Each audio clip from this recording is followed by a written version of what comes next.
Right, welcome back everybody. So as promised, let's get into the newspapers and the front pages we have available. It's 25 minutes before 7 on this Monday morning. It's great to have you with us. Welcome. So we're starting off with the Star, and Cyril faces cabinet pressure. As we said a bit earlier, now we need to see all those promises that were made in the run-up to these elections, how they're going to be fulfilled. So this is the first promise, remember, making that cabinet smaller. Demands grow for him to dump rogues amid signs that Mabuza might be replaced by Sisulu or Dlamini Zuma.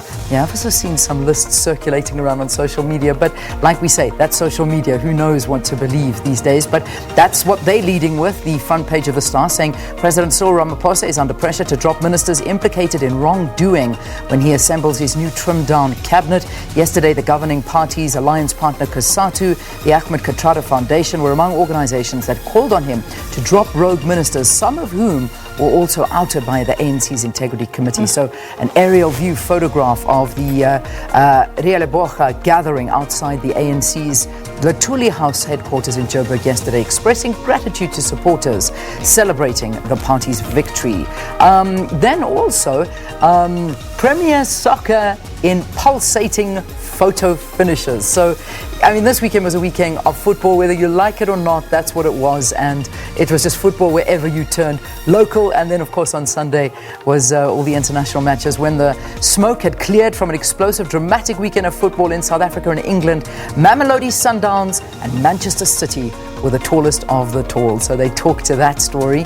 And then finally, at the bottom of the Star, they're talking to what's going to happen also with everything, my money, not going anywhere.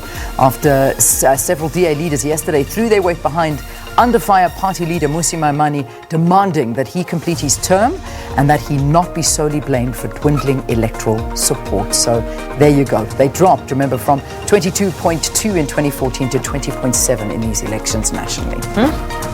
And we thought the ANC had problems. Well, the Citizen, DA licking their wounds. The DA's federal leadership meets today as pressure mounts for drastic changes in its highest offices after what some cited as its dismal election results. But the party denies that it is considering axing Mmusi Maimane. So it's going to be interesting to see what they eventually decide to do. And then City still the kings of England. Manchester City claiming the title there. And on page 5, electioneering cost the ANC over 1 billion rand. Public relations and marketing companies are the joint winners of the ruling party's 2019 campaign. On page 4, women tipped to be Limpopo Premier. MEC and former ANC Women's League Deputy Provincial Chairperson Nandi Ndlalana may take that post. And of course, some other stories as well about the EFF and how Orlando Pirates gave it their all. Some of those stories also carried in the Citizen today. But the picture on the front page is, of course, of President Cyril Ramaphosa as he was addressing party supporters outside Lutuli House yesterday during the ANC's Siyabonga rally, and he promised to clean up the party at that event as well. Wow. Okay, so not much of a different front page for the Sowetan. Same sort of celebratory picture that is going on here. ANC members gathered in the streets outside the headquarters in central Joburg yesterday to celebrate winning the 2019 elections. Ramaphosa lays down the law, is what it says. The president pledges to end state capture and corruption, and the incompetent and lazy must step aside, is what the president has said.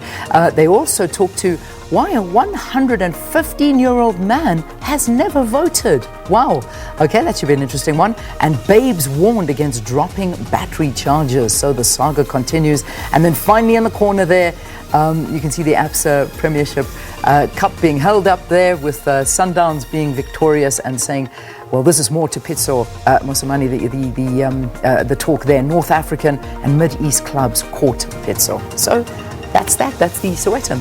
And that Babes Wodumo story, she and Mampinsa are, of course, back together. I don't know if you know. I did. I saw that. Just by the way. All right, moving on to the business day this morning. Ramaphosa opts for strong advisory unit.